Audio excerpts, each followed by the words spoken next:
పులాజీ బాబా గారి జీవిత చరిత్ర మరాఠీ భాషలో రచించి ప్రచురితం చేసిన వారు శ్రీ గణపతి శంభూజీ వాడ్గురు. చదువు అభ్యసించారు, ఎక్కువగా చదువుకోలేదు. వారి సాంస్కృతి కలిగింది. దీనికంటే ముందు వారు పాతంజలి యోగ శాస్త్ర గ్రంథాలను అధ్యయనం చేశారు.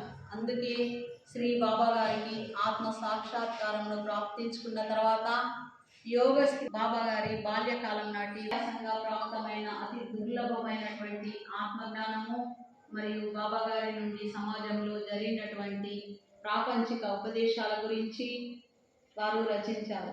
ఈ చరిత్ర రచించడానికి ఎల్లప్పుడూ బాబా గారి సంఘం ఈ చరిత్ర రచించడానికి అనుమతి లభించింది మరియు వారు రచించడం కూడా జరిగింది. శ్రీ బాబా గారి జీవిత చరిత్రను రచించడానికి